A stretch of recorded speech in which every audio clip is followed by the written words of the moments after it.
avec Yes. C'est notre moment. Dites oui aux actualités dans votre journal TV. Transformez votre intérieur avec Zinda. Zinda, mon rêve se réalise enfin. Fianambidy telopolo isanjato hatramin'ny fitopolo isanjato ho an'ireo entana fansery manomboka ny iray hatramin'ny telopolo jona Batimax dia mirary fety sambatra ho antsika rehetra.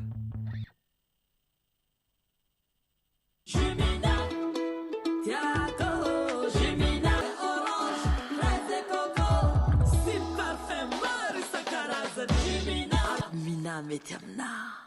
Manolotra ho anao ny vaovao.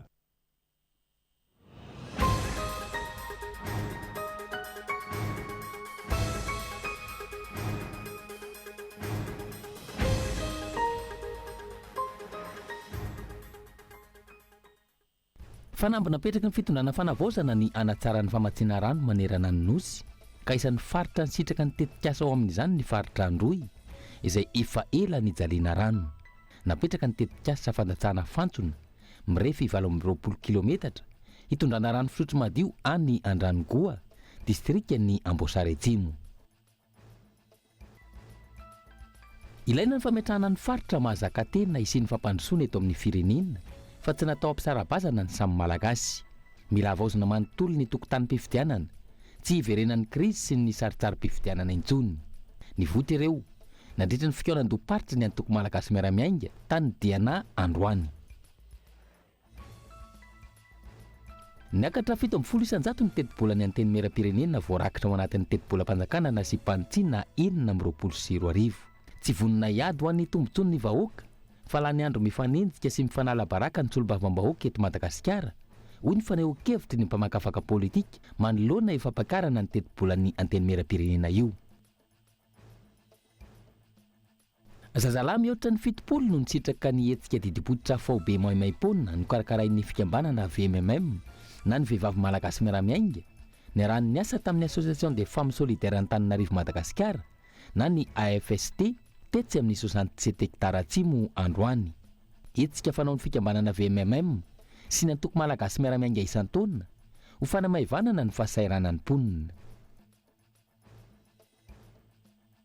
Any ivelany tokony ho vita sonia ao anatin'ny 20 ora manaraka ny fifanarahana fampitsaran'ady eo amin'ny Iran sy États-Unis, hoy ny Prime Ministre pakistanais izay isan'ny manelanelana ny ady eo amin'ny roa toto raha nanao fanambarana tamin'ity androany ity. Fanaovan-tsony izay no lavany mpitondra tenin'ny ministeran'ny ranahambahiny iraniana tsy hisy ao anatin'io fetim-potoana io fa kosa tokony andrasana ao anatin'ny andro ho avy. Ny andinindin'ireo avy hatrany ary.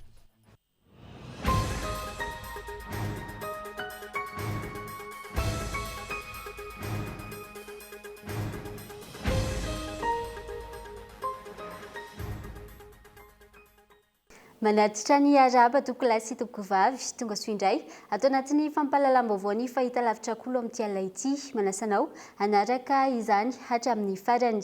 Isan'ny fanambina petraky ny filohan'ny fanavaozana ny fanatsarana ny famatsiana rano manerana nosy ka isan'ny sitraka tetikasa fandatsahana fantsona mirefy 20 kilometatra hitondrana rano fisotro madio ny tany Andrangoa distrikany Amboasary Atsimo faritra Androy izay efa ela ny jaliana rano dingana lehibe amin'ny famahana olana nahatra maro ity foto-drafitrasa ity na tsy avaly tanteraka ny filan'ny mponany antoerana azahoany filohan'ny fanavaozana raha nanomboka ny asa tamin'ity androany ity. Tsiaro Rasoarivelo. Mahatratra 700 metatra toratelo isan'andro ny filana rano ao Ambovobe amin'izao fotoana. Ambola 20 metatra toratelo no vokarin'ireo loharano misy ao an-toerana. Ankoatra izay, midadasika ny tany azo volena ao Ambovobe, tsy mbola voavoly noho ny tsy fisian'ny rano. Ilaina araka izany ny fampiakarana ny tany famokarana rano, anatsarana ny tolotra omena ny mponina, ho ny filohan'ny fanavaozana tonga tany an-toerana. Fantsona mirefy 20 kilometatra amatsiana rano no napetraka tao Andranogoa, amatsiana Ambovombe, izay afaka manampy 700 metatra toratelo amin'ny famokarana rano. Anisan'ny koa ny fananganana sy ny bendrano roa lehibe, izay tetikasa ho mariky ny dingana amin'ny famahana ny olan'ny rano ao an-toerana. Anisan'ny voateny manokana raiky mikasika ny Androy, hoe vazovo manokana Androy amin'ny resaky rano, mijaly loatsy ty Androy toy. Ela ny jaliagny tika. Tany Melevindrano Ambovombe. Sarimonto 12 000, Roarivo sy ray aligny hektara tsy misy amboleagny, tsy misy rano. Na mba avegny rano mamokatsy androy toy. Tika tandroy tia mamboly, vazoho areony, voly aby. Fa i tsy misy rano zay mampijaly atikagny eo. Mila ovagny zay. Mila ovagny zay aparitaky rano, na ho avy rano, androy ka ty voaloha a Madagasikara eto. Ampiakatra mahery ny 400 metatra toratelo isan'andro ny rano azo zaraina amin'ny ponina ny tetikasa fambatsana fantsona amatsiana rano an'Ambovobe sy ireo tanàna manodidina.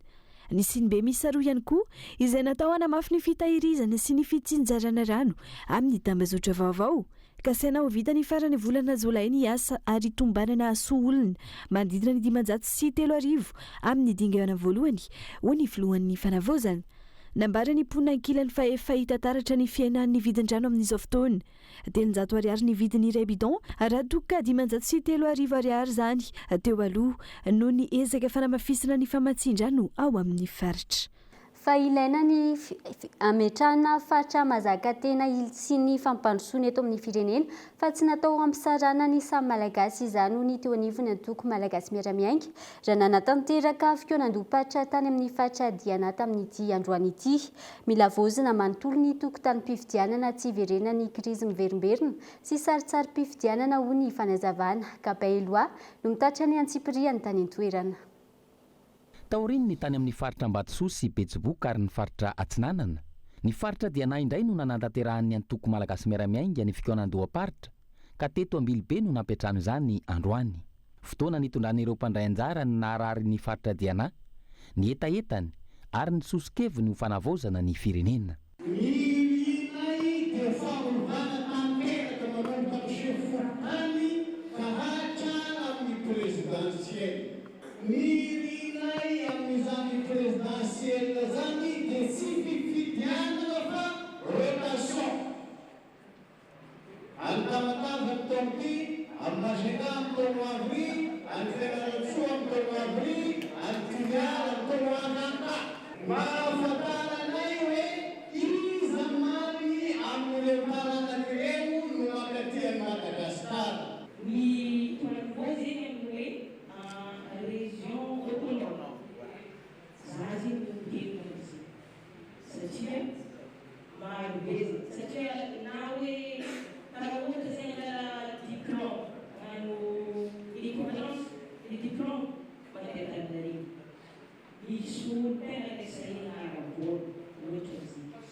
Io ny rafi-pitantanana sy ny rafitra tokony hitondrana ny firenena fa nitondran'ireo mpikatroka MMM mana malagasy miara-miainga eto Diana ihany koa sy ny olom-pirenena nandray anjara fanehoan-kevitra ny fanavozana ny tontolon'ny ny fifidianana.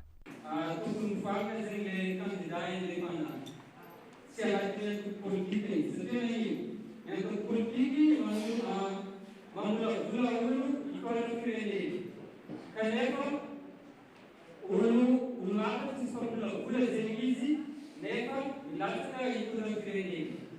Le raha lany izy mazava hoazy ataontsika tsy mahay raha satria izy tsy niaigna akony antoko politika izy tsy nianatra politika. Antoko politika amintsika eto maro loatra.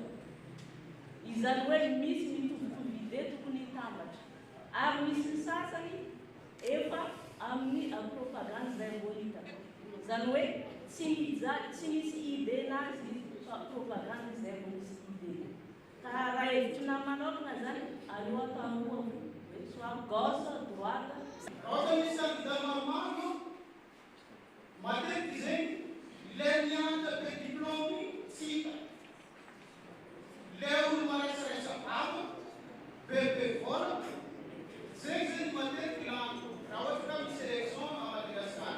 Critère dossier tokony mba le candidat ilazy eo na président, na député, na maire, tokony exigentsika le diplôme.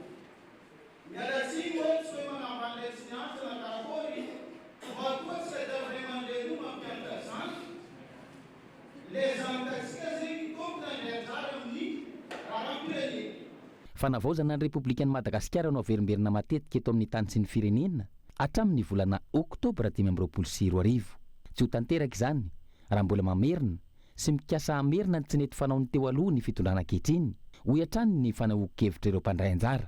Ilaina ny fahazakantena ny faritra saingy toerina ny fampizarazarana ny samy malagasy hoy ny antoko malagasy miaramiainga. Tsy aivina ity hetsika ity izay natao hanangonana ny hevitry ny mpikatroko ny antoko sy ny mpiray tanindrazana hoenty miatrika ny fikaonantom-pirenena. Mahatsapa ary manana didy ny antoko malagasy miaramiainga hanolo-kevitry amin'izay fagnovagna hoentigny eto amin'ny firenena. Ka nandray ny hevitry ny mpikambagna tsirairay mahakasika izay fagnovagna hoentigny eto amin'ny firenena.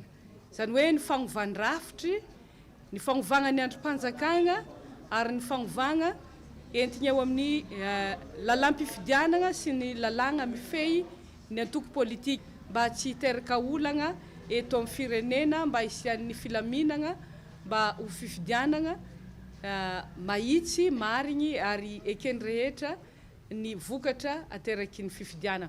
Ny antoko malagasy miaramiainga misy lahatra avy amin'ny faritry mahazakategna, région autonome.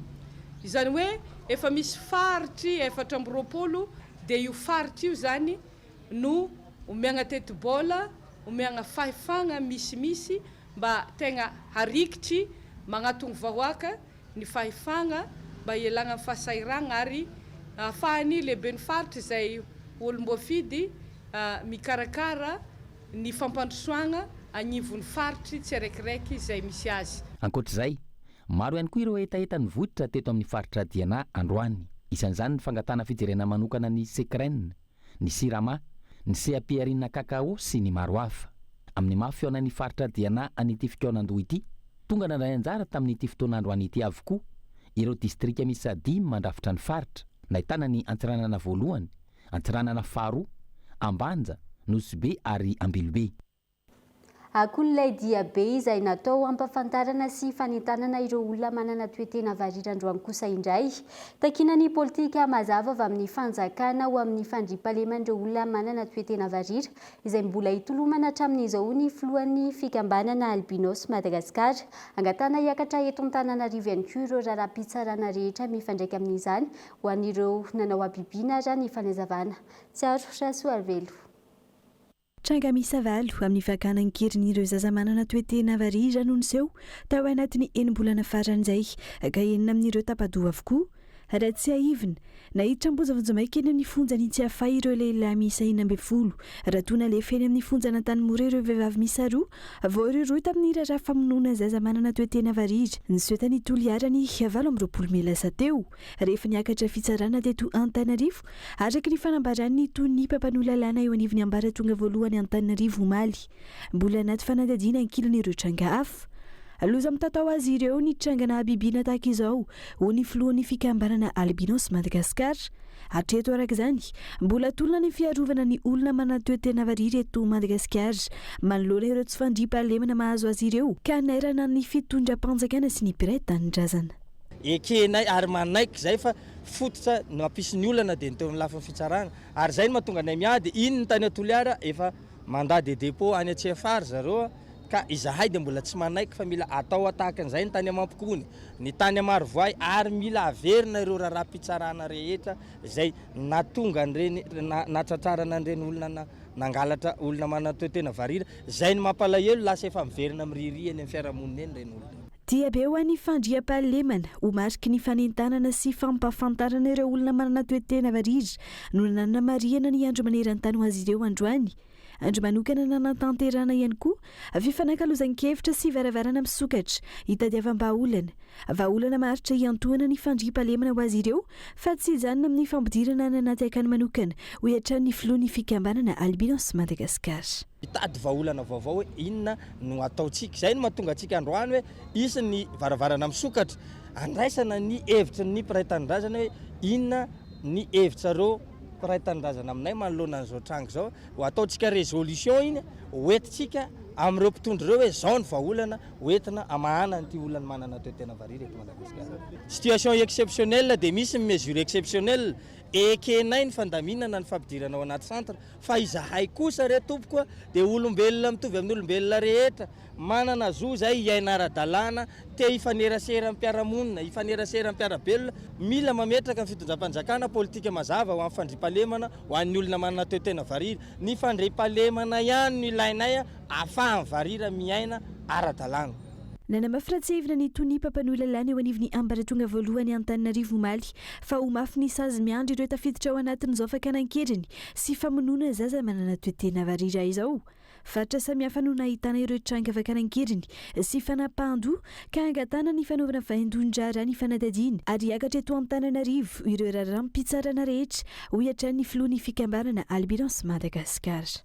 Lafim-baovao hafa kosa indray niakatra 7.7 isanjato ny teti-bola ny anteny mera-pirenena voarakitra ao anatin'ny teti-bolam-panjakana Nasipantsina eny amin'ny 20 tsy vona iady ho an'ny tombotsoam-bahoaka fa lany andro mifanenjika sy mifanalabaraka ny solombavam-bahoaka eto Madagasikara ho ny fanehoan-kevitra mpanao politika tamin'ity androany ity. Rina Fitiavana.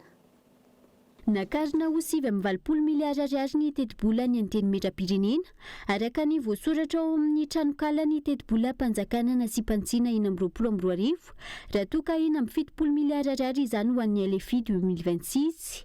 Izany hoe nahitana fiakarany 13 miliara ariary na 7.7 isanjato. Niteraka resabe sy fanankianana mahavaivay avy hatrany teny anivo ny tambazotra sosialy Facebook ity fampiakarana ny teti-bola ny solombavam-bahoaka eto amintsika ity. Tranga izay maneho fa tsy lara-pamehana ho an'ny solombavam-bahoaka malagasy sy ny fikatsana ny tombotsoa ny vahoaka malagasy ho ny fanehoan-kevitry ny mpamakafaka politika. Ny raha nahita ny solombavam-bahoaka ny Hongria izay naneho modely amin'ny fanamevanana ny fandaniana ny volam-panjakana ka nampiena 7 isanjato ny karaman'izy ireo. Ny an'ny malagasy ny vola nampiakarina kanefa ireo solombavam-bahoaka tsy mahavita ny asa nankiny ny vahoaka taminy.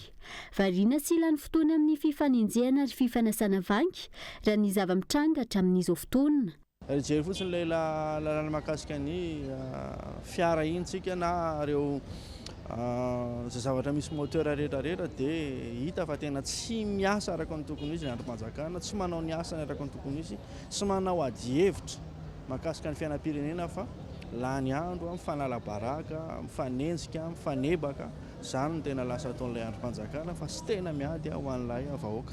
Ka inona no tena hitantsika lasa ny tena ataon'ny solombavam-bahoaka dia manenjika ny folohan'ny fanavaozana manaraka anazy etseroa fa tsy manao ilay tena asa tokony andrasana aminazy dia io tsy kahaky hoe tsy voadinika izy ireo araka ny tokony izy ilay volavolan-dalàna mahakasika ny teti-bolam-panjakana izay hitantsika fa tena iankinan-doha be ny amin'ny fiainam-pirenena io no mamaritra ny zavatra rehetrarehetra ho atao raha resabola no resahana dia tsy tena mifantoka amin'ilay politika fampandrosoana ny firenena izy ireo fa lasa lany andro amin'izay politika politisiana izay fotsiny. Nanaitra ny mpanara-baovao ihany koa ny fahitana fa ny hena 3.7 miliara ariary ny teti-bola ny fanabeazana raha ny voarakitra ao anatin'ny teti-bolam-panjakana Nasipantsina eny amin'ny 20 raha toka 5.7 sy 3.2 miliara ariary izany tamin'ny LFI 2026. Ny hena ihany koa ny teti-bola ny ministera ny fambolena sy ny fahavitantiana ara-tsakafo miampy ny fiompiana. Ny hena ho 2.20 sy 700 miliara ariary izany raha ny voasoratra ao anatin'ny teti-bolam-panjakana Nasipantsina eny amin'ny 20 raha toka 7.50 sy 700 miliara ariary ny teti-bola ny fambolena sy fiompiana tao amin'ny LFI 2026.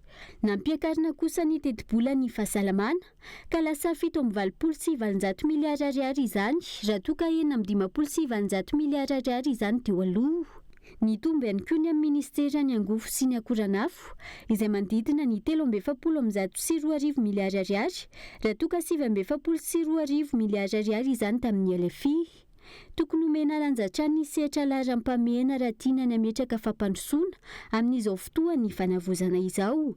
Zavatra tsy kely zany ao anatina fanavaozana ve tsika dia ny teti-bola ho an'ny fanabeazana indray no ahenantsika sy alatsakitsika eo ihany koa no an'ny fambolena. Tsika nefa mitady hoe fahaleovan-tena raha-tsakafo dia inona zany tena tsy tian'izy ireo atao. Io nge vokatr'ilay fivangon'ny fahefana dia angonin'izy ireo amin'ny lapanay teny mera-pirenena ny vola rehetrarehetra dia tsy afaka mandeha any amin'ny tena tokony izy satria hitantsika fa miompampana loatra ry izy elanelana 13 miliarda ariary dia atao inona zany ilay vola, inona zany tena tanjona, inona zany tena asa eritreretin'ny solombavam-bahoaka fa ho atao amin'io vola be io. ke lahara-pahamena ve zany ny atao hoe fitetezan'ireo solombavambahoaka reo fanarahany MPRRM sa le fanabeazana ny lahara-pahamena dia hitasika fa lahara-pahamena aloha zay anontanianao ny vahoaka dia ny fanabeazana ny lahara-pahamena fa olana zany dia mazava hoe omena lanja ny fokon'olona hanapa-kevitra ny amin'ny fiainany, hanapa-kevitra ny amin'ny tontolo misy anazy nitondra fanazavana manoloana ireo tsikera teny amin'ny tambazotra sosialy ny solombavambahoaka Kestora voalohany ka nilaza fa hoentina andoavana ny karaman'ireo mpanolotsaina teknikan'izy ireo izay tsy mbola voalohany toana ny maro no antony ity fampiakarana ny teti-bola ny anteny mera-pirenena ity. Ny 20 Jona ho avy izao no dinina ao anatin'ny asambomera eo anivon'ny anteny mera-pirenena ity volavolan-dalàna nasipantsiana 2020 ity ka andrasana ny fanapa-kevitra ho raisiny solombavambahoaka izay an-tany izany. Fa azo afomanga avokoa ny distrika roapolo amby zato amin'ny andro ny 20 Jona mandritra ny fankalazana ny fetim-pirenena malagasy ny filohan'ny komity mpikarakara ny hetsika tamin'ity androany ity nosokafana nanomboka androany hatramin'ny 20 Jona ho avy izao ny kermesy ny foloalinda eny amin'ny kianjan'ny Bare Mahamasina izay misokatra ho an'ny Daholobe Rina Fitiavana Trany. Etsika iray tafiditra ao anatin'ny fankalazana ny faha-12 taona niverena ny fahaleovantenan'ny Madagasikara sy ny joroan'ny foloalinda malagasy ny kermesy ny foloalinda izay nosokafana tamin'ny fomba ofisialy androany ka hifarana amin'ny 20 Jona eny amin'ny 20 eny amin'ny kianja Bare ny Mahamasina. Asongadana mandritra izao fanamarihana ny fetim-pirenena izao ny maha-malagasy maneho ny fitiavan-tanindrazana sy ny fampandrosoana ny firenena. Mitondra ny anjara birikiny amin'izany ny hery fiarovana sy ny filaminana ahitana ny tafika, zandary, polisy ka ho hita mandritra izao kermesy izao ny hetsika ara-kolotsaina ny andraikitry ny mpitandro ny filaminana. Ny hetsika ity dia tsy andoavam-bola fa maimaimpona ary anasana ny malagasy rehetra eto Madagasikara. Misy podium ihany koa ato dia misy kilalao an'ny ankizy misy ireo fiaramanidina ny tafika malagasy azon'ny ankizy hitengenana sy angalana sary. Hitantsika zany amin'ny herinandro avy iny zany zao misy gala évangélique zay ataontsika ao amin'ny Palais de Sport amin'ny zoma 20 Jona. Aorianan'izay koa dia misy diabe zay ho karakaraina iarahan'ny olona rehetra ao amin'ny ministera zany manao azakazaka madinika ho fiarahametana sy firaisan-kina ho an'izany fetim-pirenena izany. Tsy ny eto Antananarivo ihany fa misy hetsika karazany enina no iarahan'ny isaky ny faritra manerana nosy hankalazana ny fetim-pirenena malagasy. Nanamafy ny tompon'andraikitra fa samy misy fanapoana afomanga avokoa ny distrika roapolo amby zato eran'ny Madagasikara ny aliny 20 Jona. Mazava ho azy moa zany ny matso lehibe izay arahana amin'ny foloalinda izay atao ato amin'ny kianja Bare ihany. Mameno azy dia ny fanatanjahantena isan-karazany. Misy ny football, baolina kitra, hifaninana isa-pokotany, misy ihany koa ny match de rugby izay ataontsika eny amin'ny kianja Maki eny. Mariana kely fa ny afomanga zany amin'ity indray mitoraka ity dia ahazo daholo ny distrika roapolo amby zato eto Madagasikara ho aterinany mihitsy le afomanga zany dia mba hisitraka an'izany daholo itsika rehetrarehetra. Nanambarany ao anivon'ny prefektora n'Antananarivo fa voarara ny tsipopoaka sy ny fampiasana laser ary ny fitaovana mitovy amin'ireo amin'ny toerana rehetra atao anatin'ny prefektora ny polisy n'Antananarivo mandritra ny hetsika fankalazana ny fetim-pirenena eny amin'ny 20 Jona eny amin'ny 20 araka ny didim-pitondrana nivoaka ny 12 Jona eny amin'ny 20 tsy aivina loahevitra amin'ny ity fankalazana ny faha-12 taona niverena ny fahaleovantena sy ny nijoroan'ny foloalinda ity ny hoe fanavaozana ho an'ny fandrosoan'ny firenena. Resaka disadisa kosa indray potehan'ireo omby atondraka ny volon'ireo tantsasy zanakazo novolen'izy ireo any amin'ny faritra misy ny komuna Ankazomborona distrika ny Marivoaika miteraka disadisa eo amin'ireo mpamboly sy mpiompiomby amin'izao fotoana. Christian Andriamiery, Kolomajanga. Miverimberina ny disadisa misy eo amin'ireo tantsaha mpamboly sy ireo piompiomby ao amin'ny faritra Mevarano, fokotanin'ny Besonjo, komina Ankazomborona distrikan'ny Marivoay iny ka naovan'izy ireo fitarainana ao anatin'izao fitondrana fanavaozana izao. Taorian'ny fahasimban'ny vary lanin'omby ny 12 ny volana meteo ka nahatonga ireo sojabe avy any an-toerana niakatra teto Ankazomborona nitondra ny fitarainana teo anivon'ny mpitarika dinan'ny Boen'ny Miaradi. Ny zavatra tena mampikaikaiky avoaka zany ary tena matetiky mandalo aty aminay miakatra aty amin'ny communal zany raha fa tsy vovany any amin'ny fotony any amin'ny fokotany zay manodidina zay fiezina liko fokotanin'ny roapolo ny vary zany ny aomby zany tena lasibatra an'ireo tompony antoka zay manamomby zay any amin'ny fokotany indrindra ny fokotany Belinta commune Kazomborona indrindra koa fokotany Besonzo Mevarova zany secteur ny Mevarano Morafiny Barazy reo zany tena lasibatra ny aomby ny varin'olo sy ny voly na vary sara zany indrindra na vary aoriorina kely io manamarina ny disadisa misy amin'ireo mpamboly sy ny piompiomby io ny zavanisy nandritra ny fiaonany ny andaniny sy ny ankilany izay tsy nahafapo ireo simba voly ny fifampiresahana natao satria misy piomby anankitelo eo amin'ny faritsy misy anay dia io zany milaza mahavao vidy ny fanjakana koa manoloana an'izany rehetrarehetra izany dia misy ny fitoriana izay efa natao any amin'ny gendarmerie nisy fitoriana any amin'ny tribunaly fa indraindray ao amin'ny tribunaly amin'ny gendarmerie dia mazavina indraindray any amin'ny tribunaly dia sy fantatra ny hafarany fa avadiky le zala sy mataotody io zany varany hektara no simba laninomby tamin'io fotoana io nandritra ny fotoana na tsy salama ny tanora mpiandry vary rehefa amin'ny alina dia zany zany andefasana fiteregnana zay mevarova mba tena hoe mba hidigna zany le omby satria mijaly loatra zay tsy matory zay manomboky vary voafafy zay fa tsy matory miambrarabary zikizaketra dia masaka vary sy vita masaka vary esy maisambola amin'ny tanety foana koa zay embesagna koa igny dia agnasara heritaogna zay tsy matory mijaly mafina zany isataogna zay tsisy torimasy zany lasibatra ihany koa ny mpikarakara zanakazo amboly amin'ny faritra iny noho ny doro tanety sy ny fidiran'ireo omby anatin'ny toerana natokana ambolena zanakazo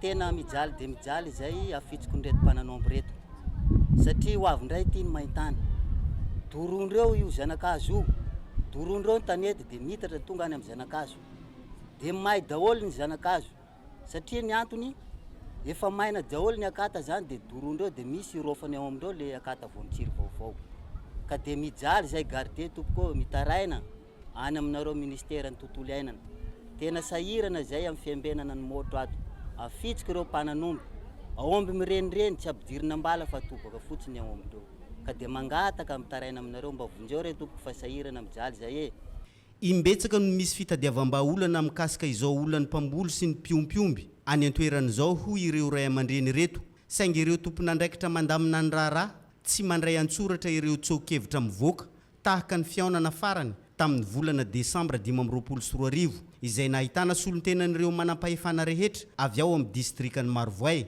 ka izao mbola miverina izao ndray ny fahasimbana voly tahaka ny mahazatra isan-taona miavaka ny sositolotra omen'ireo opérateur touristique avy amin'ny fatraboeny isan'izany Coco Lodge Majunga mandritra ny salon de l'ITM mandiany faharoambin'ny folo sy ny HM mandiany fahatelo izay tanterana etsy amin'ny CCI Vato hatramin'ny Rampitso antony anasan'izy ireo ny tsirairay indrindra ireo manam-pikasana hiala sasatra ny majanga ho avy hitsidika ny stondo misy azy ireo hatramin'ny Rampitso fanampanazavana nanao stand miavaka kely zay tamin'ity taona ty mba mamoka kokoa ny akantiny Majunga sy ny firaisan-kina ny opérateur dia isaorana koa moa ny ekipa ny office de tourisme mikarakara foana sy misolotena ny opérateur rehetrarehetra amin'ny faritra boeny aza misalasala mitsidika atsika amin'ny stand MA6 village Madagascar dia aza dino vakansytsika Majunga fa efa akaiky fotoana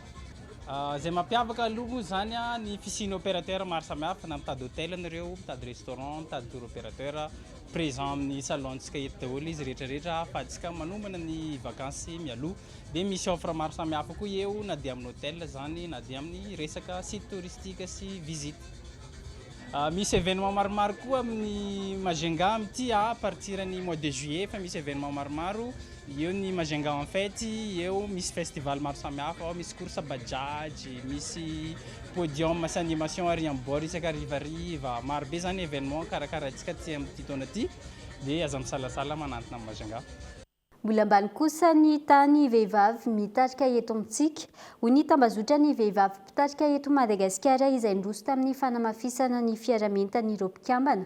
Mbola maro ihany koa ireo ezaka tokony atao ahafahan'ny vehivavy misitraka ny zony araka ny tokony ho izy. Gaeton Andriatsilavo. Taoreny ny fifidianana ireo mpitarika ny volana Desambra lasa teo. Nirosona ny fifidianana ireo mpikambana andrafitra ny birao eo anivon'ny tambazotra ny vehivavy mpitarika eto Madagasikara. Ireto faran'izay tsy ahivona fa isan'ireo tambazotra ny vehivavy toana ny vondrona afrikanina sy ny firenena mikambana. Tanjona lehibe napetraka ao anatin'izany ny fampiroboroboana ny fitarihan'ny vehivavy ho an'ny fanovana sy ny fampandrosoana maharitra amin'ny firenena miisa 730 eto Afrika. African Women Leaders Network, la réseau des femmes africaines leaders, dia anamafiorina ny fahaiza-mitarika ny vehivavy ary mba azahoana ny vehivavy ny toerana tokony ho sahaza azy ao amin'ny fiarahamonina amin'ny sehatra maro, sehatra enina. Ao zany hoe gouvernance et participation politique, inclusion financière, entrepreneuriat féminin, éducation, mobilisation sociale et santé, dia paix et sécurité, des agriculture, environnement, énergie. Mbola maro ny ezaka tokony atao ahafahan'ny vehivavy misitraka bebe kokoa ny zony sy ampiakatra ny salanisan'ireo vehivavy mpitarika eto Madagasikara. Mila fiarahamintana sy fifandraisan-tanana zany ary indrindra fametrahana fitokisana amin'ireo vehivavy. Ny eto Madagasikara izay mbola ambany ta raha ny vehivavy mpitarika no asiana resaka.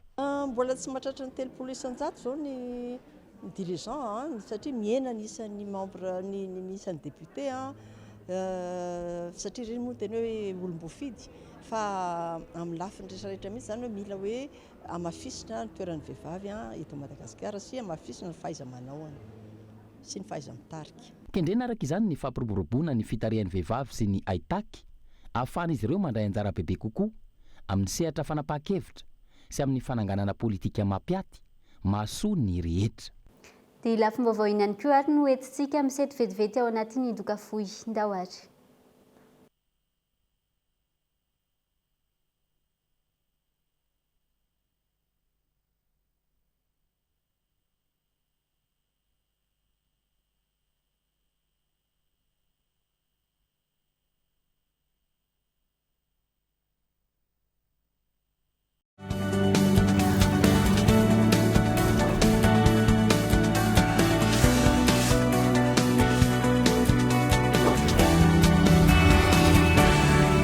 Vibrez au cœur de la Coupe du Monde avec les télés iSense, sponsor officiel de la Coupe du Monde 2026. Du 11 juin au 19 juillet, prix spécial Coupe du Monde, uniquement dans tous les magasins Cosmos, sur une gamme de modèles avec des remises allant jusqu'à 17%. iSense, innover pour une vie meilleure.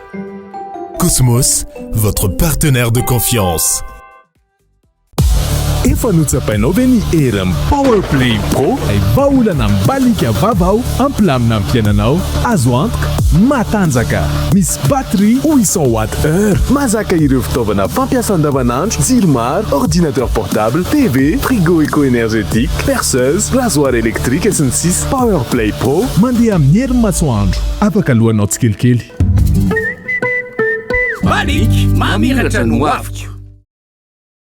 Vivez la Coupe du Monde avec une définition d'image incroyable avec la télé TCL. En plus, du 11 juin au 19 juillet, pour tout achat d'une télé TCL, uniquement dans tous les magasins Cosmos, participez à la tombola TCL World Cup avec 4 télé TCL à gagner. Uniquement dans tous les magasins Cosmos. Avec TCL, chaque moment du World Cup devient spectaculaire. Cosmos, votre partenaire de confiance.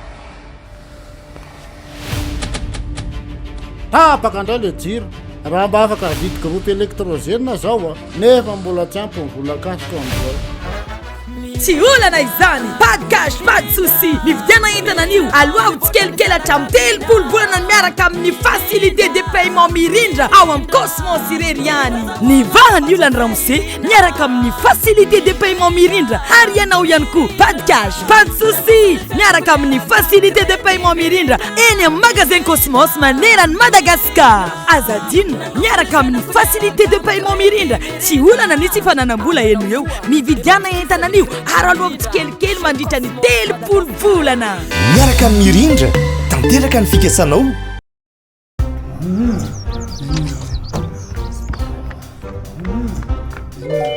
toy ny fianakaviana rehetra dia samy manana ny fahasamihafana ny tsirairay misy ilay kintana vaovao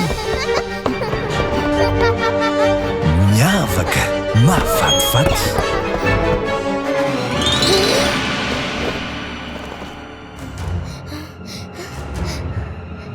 fa ny iraisan'izy ireo kosa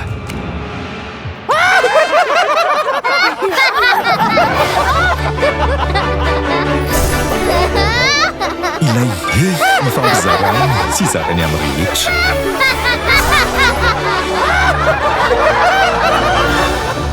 la vache qui rit parce que c'est bon de rire. La vache qui rit au cheddar, au goût irrésistible, maintenant disponible dans vos points de vente habituels.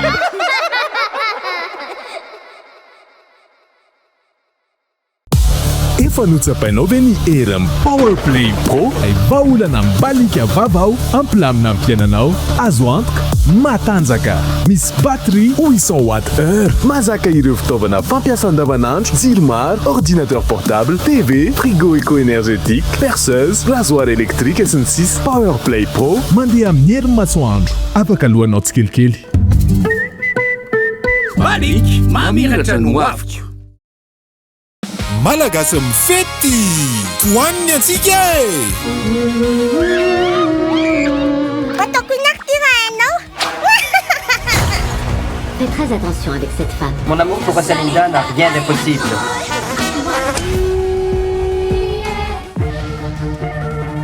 Êtes-vous prêt à découvrir le plus grand concours de chant d'Afrique francophone?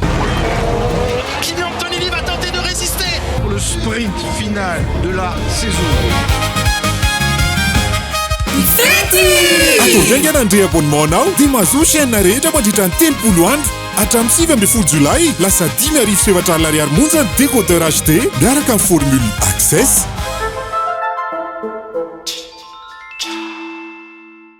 Yes! 25 millions ariary 25 millions ariary Wow! 25 millions ariary 66 ans, 66 gagnants, 66 millions d'ariary à gagner.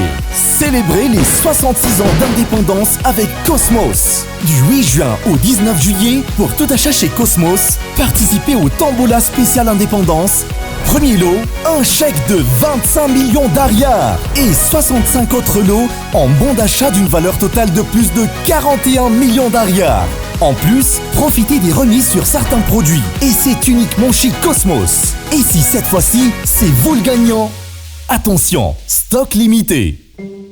Cosmos, votre partenaire de confiance. Coucou Angie. Coucou. L'historien letrana kosa tena jay. Merci Benji. Ina tena tsy azo takamabla mihitsy te hanolo jiro sy karoty ato fa dans le rouge amin'ny budgetako zao. Mandalova Batimax promo be volana juillet manontolo kliko tsy liantsinge Asaramanitra miavaka fihenam-bidy 10,000 isanjato be zao ho an'ny sanitaire sy carrelage ary luminaire. Fihenam-bidy 10 isanjato kosa ny amin'ireo kojakoja sy fitaovana ilaina amin'ny fanorenana. Fihenam-bidy 30 isanjato hatramin'ny 70 isanjato ho an'ireo entana fin de série manomboka ny iray hatramin'ny 30 jona. Batimax dia mirary fety sambatra ho antsika rehetra.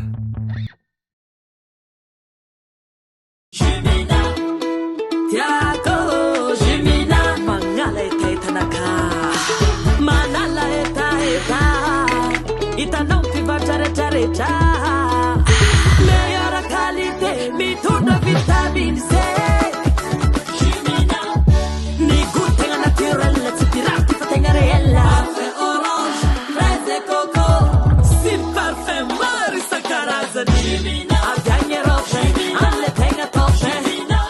mety aminah.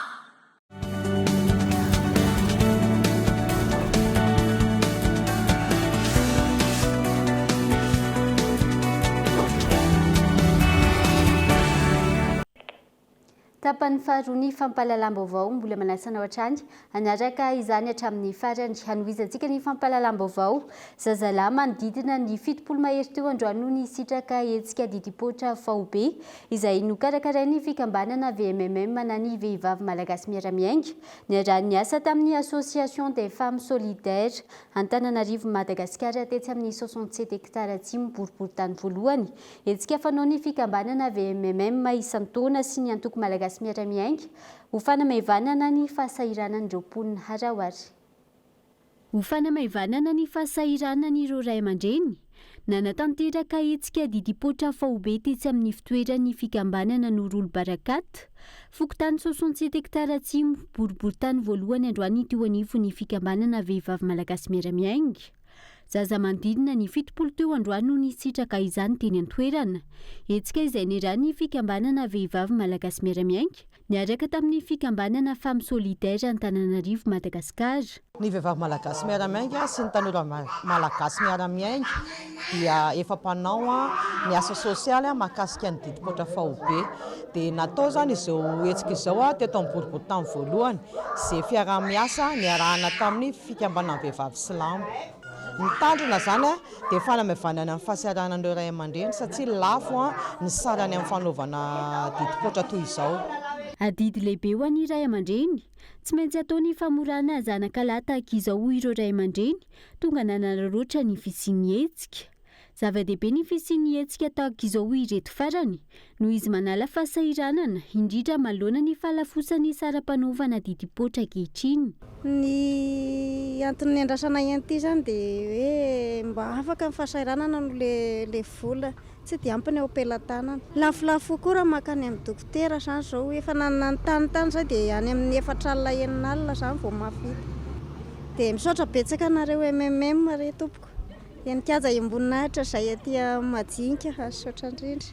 Manala fahasahiranana anay ray aman-dreny tokoa zany izy amin'izao zay satria raha makany amin'ny dokotera na amin'ny rain-jazana ohatran'izany dia mbola tsy maintsy mandany vola kanefa ny zay fananam-bola zay mihitsy zany no olana aminay ray aman-dreny noho ny fahasahiranana ka noho izany dia zao isaorana be dehibe nareo zay mikarakara zany fa manala ny fahasahirananay tokoa zany izao satria ny didipoitra amin'ny malagasy dia tsy maintsy ho atao nefany dia alanareo zany eta mavesatra zany fa misaotra betsaka anareo indrindra tompoko. Ho an'ny fikambanana femme solidaire vehivavy silamo izay misehatra amin'ny fanaovana asa sosialy ihany koa zava-dehibe hoy izy ireo ny fiarahana miasa miara-mentana amin'ny asa sosialy tahaka izao hanampiana ny mponina tsirairay raha ny fanehoan-kevitra. Ny fomba fahitana azy zay zany femme solidaire vehivavy silamo malagasy efa fanaonay isa-taona ty didipoitra faobe ty fa tamin'ity zany zay niarana asa tamin'ny vehivavy MMM dia manamaivana ny fahasahiranan'ny olona ety amin'ny Fokotany eto amin'ny premier arrondissement dia isaorana be dehibe amin'ny mpanampy ny vehivavy MMM zany dia mbola angatana fiarah-miasa fitozana fiarah-miasa satria manamaivana ilay fahasahiranan'ny olona satria ty aminay mantsy faritra iva dia tena sahirana tokoa satria lafo be ny fahefa-mividy amin'ity didipoitra ty any amin'ny dokotera libre. Araky ny fiarah-miasan'ny conseil municipal amin'ny madame Irène zay mpanolontsaina teo aloha dia isaorana be dehibe izy dia mbola mitady fara-miasa amin'itoy zahay zany.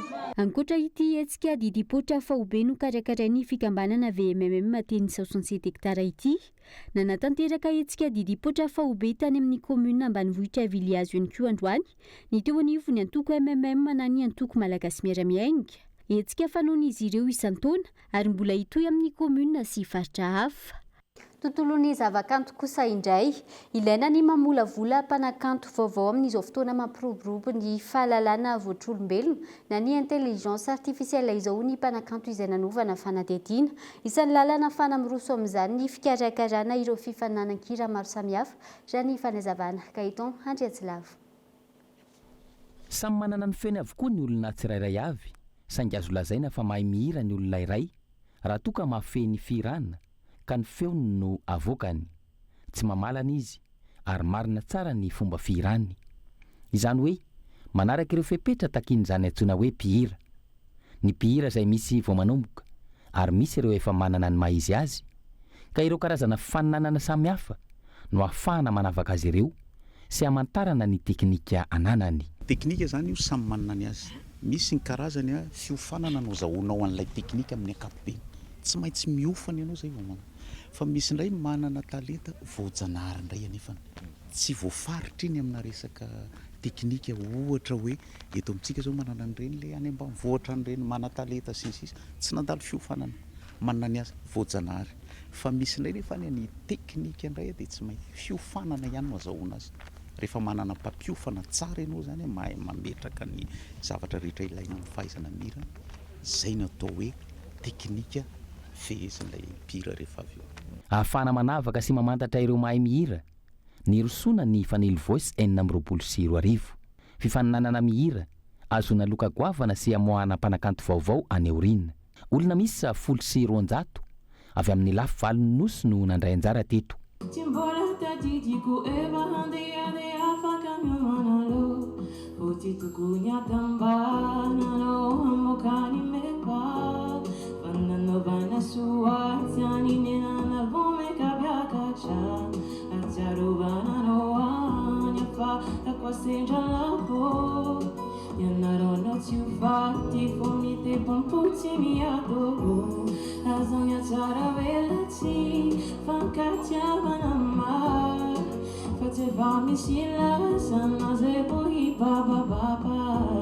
voaporofo teto fa mana-talenta isika ary efa fantatra mazava fa tia mihira ny malagasy mpandray anjara ianao androany mpanakanto ianao rapitso hoy ny mpikarakara ny etsika zavatra fantatsika aloha zany dia gasy tia mihira raha miresaka fotsiny zao tsika hoe miresaka fotsiny ary tsika malagasy dia fotrany efa hoe fa misy feo manaraka dia jerevo koa fanamarena anankiray koa zao tsika rehefa hoe toerana rehetrarehetra zany a feno karaoke daholo reny zany ny anehoan'ireo olona tia mihira zany hoe mba te handraisany anjara mba te hampivoatra azy dia zay zavatra zay zany disorana mpikarakara zany amin'ty hetsika goavana be anankiray ty hoe fanelo voice ty mba hitiliana an'ireo le tia mihira hijerevana ihany koa hoe ahoana ny hoaviny zany eo anatin'izay firana zay ary mahafinaritra be n'izy ity zany dia samy eo le sokajy-taona zay ny tena zava-dehibe dia jerevana arak'izay sokajy-taona zay zany ny andaminana an'izy rehefa avy eo miainga amin'ny fifaninanana tahaka izao no ahafahana mitaiza sy manampy ireo manana talenta eo ihany koa no ahafantarana izay karazana mozika sy gadona mety amin'ny olona tsirairay avy na izany zava-dehibe ny fanohanana sy ny fampiofanana avy amin'ireo mpanakanto efa manana ny mahizy azy fifaninanana zany anehoan'ilay olona tia mihira hoe manana ty talentia fa ny tena zava-dehibe oriana kely eo araka le voalasandrajery tsy maintsy isy fandraisana tanana an'ireny le zay hita hoe tokony anana ny fikarakarana fa hoentina mirona tsikelikely indrindrandrindra zay ny tena tanjona makany amin'ilay hoe famoronana indray tsy hoe hira arak'le voalazanao hoe hiran'ny mpanakanto efa fomba anehoany azy fotsiny iny fa nitondrana azy rehefa avy eo anana ny azy manokana izy omena fiofanana izy omena toro lalana sy toro marika rehetrarehetra izy ahafahany makany amin'ilay tena hoe famoronana ananany amin'ny mahizy azy vola mitetina 5 tapitrisa ariary no omena izay azony loka voalohany amin'ity fanely voice 420 ity 3 tapitrisa ariary ny an'ny faharoa ary 2 tapitrisa ariary ny fahatelo ankoatra ny loka hafa sy ny fampiofanana atolotra azy ireo fifaninanana izay maimaimpona ny fandraisana anjara ny ampivoatra sy ny ampisongatana ny talenta malagasy eo amin'ny sehatry ny hira mitanjona indrindra amin'izao fotoana mampahazo vahana ny fahalalana voatr'olombelona na ny intelligence artificielle izao rifo eny anao navelire tsy notsarona fanarina teny hoe ilainy andrandra fifaliana tonanjady farory mitony fizeno iainanao ety ataovy ao antsainao ny ampitsotsy hoay tsy atao ampemotsitsonizay pitizay mandroso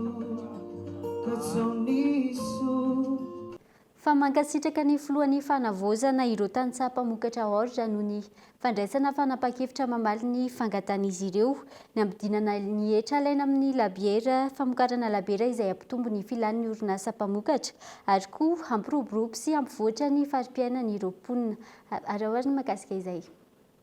Taoriny ireo tantsaha avy amin'ny faritra Vakinankaratra nanio fisaorana ny filohan'ny fanavaozana ny kolonely Mikael Randrinirina ihany koa ireo tantsaha mpamboly orge ao amin'ny faritra Moronimanisy Matsiatra Ambony. Ankasitrahan'izy ireo ny fanapahan-kevitry ny gouvernemanta fanavaozana izay namaly ny fangatahana ireo tantsaha mikasika ny jerena manokana ny sehatra iveloman'izy ireo dia ny fambolena orge izany. Ankehitriny anefa dia velom-panantenana izahay satria manana ray aman-dreny mpitondra mihay noho ny hetaheta ny vahoaka ary mitsinjo ny tombotsoan'ny tantsaha mpamokatra ety ambanivohitra. Fisaorana mitafitafy no atolotra an'Andriamatoa filohan'ny fanavaozana sy ireo mpikambana ao amin'ny gouvernemanta izay tarihin'Andriamatoa prime ministre amin'ny ezaka izay nataonareo amin'ny fampidinana ny hetra alaina amin'ny labiera. Fambolena orge no fidiram-bola tena azoady fa ary miatraika mivatana amin'ny toekarena difotony. Isan'ireo vokatra azonay avy amin'izany ny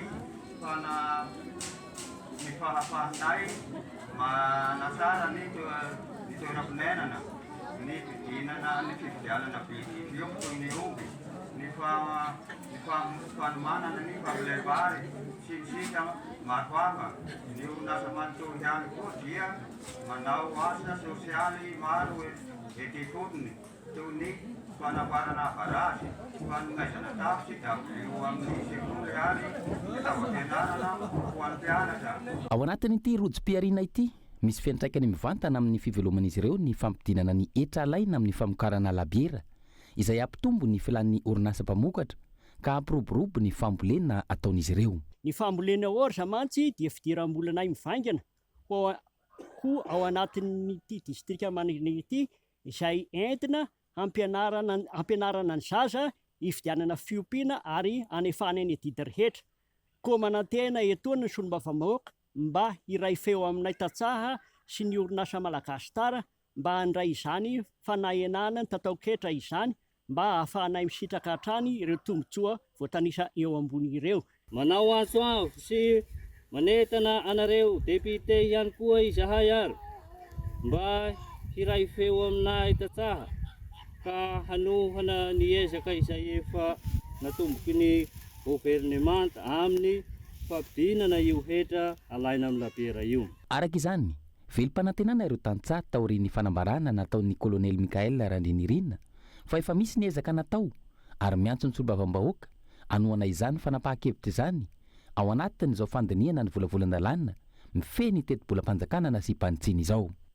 Fa ho tanterana ny 18 sy 19 Jona ho avy izao eny amin'ny zaridaina n'Antaninarenina ny andiany voalohany amin'ny foire fibre IAS. Tazona amin'izany ny anakaikaizana bebe kokoa ny mpanjifa ka isy ny tolotra maro samihafa mandritra io fotoana io hanomezana fihenam-bidy ho an'ireo mpanjifa ho ny avy eo anivo ny IAS Madagasikara. Fanampanazavana. Ampisehoanay sy iresahanay bebe kokoa ny momba ny fibre optique by IAS Madagasikara. Ho hazavainay aminareo daholo ny momba ny offre résidentielle ny fibre optique ato amin'ny IAS Madagasikara dia amin'ny hoetsika io ihany koa dia misy fanomezana manokana ho an'izay client manao souscription fibre 2 mois gratuit offert. 2 mois d'abonnement mifanaraka amin'ny tolotra izay souscrivevanareo. Izay koa no mahatonga ny hetsika tsy hijanona eto Antananarivo ihany fa hiezaka izahay hitety faritra maro. Eo amin'ny maresaka iraisam-pirenena kosa indray tokony ho vita sonia atao anatin'ny 20 ora manaraka ny fifanarana fampitsarana ady eo amin'ny Iran sy États-Unis ho ny Prime Ministre pakistanais izay isany manelanelana ny ady eo amin'ny rotonta. Fanaovan-tsony izay nolava ny mpitondra teny ministeran'ny raharaham-bahiny iraniana tsy hisy ao anatin'io fe-potoana io fa kosa tokony andrasana ao anatin'ny andro vitsy raha tsy ahivina voarakitra ao anatin'io fifanarana io ny hanesorana ny sazy amerikanina amin'ny sehatry ny vola sy ny solika ny famitsorana ireo fananany Iran voatazona ny ivelany ny fanokafana indray ny Detroit d'Hormuz ny fanafoanana ireo sakana an-dranomasina napetraka tamin'ny serana sambo ny Iran sy ny maro hafa. dia ny maresaka iraisam-pirenena iny ihany koa tompoko lahy sy tompoko vavy manakatona ny fampahalalam-baovao tamin'ity alina ity hangasitrana feno ianao nanaraka izany hatramin'ny farany mame fotoananao ary rapitso amin'ny valora alaindray folony moa tompoko.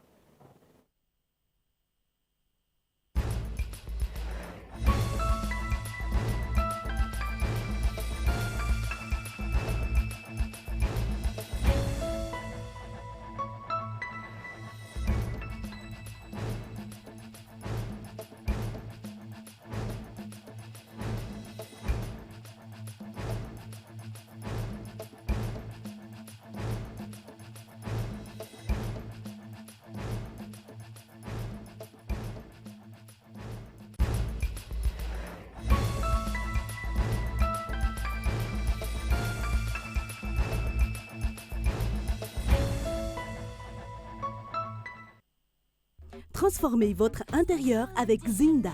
Zinda, mon rêve se réalise enfin. Fienambidy telopolo isanjato hatramin'ny fitopolo isanjato ho an'ireo entana fin de série manomboka ny iray hatramin'ny telopolo jona. Batimax dia mirary fety sambatra ho antsika rehetra.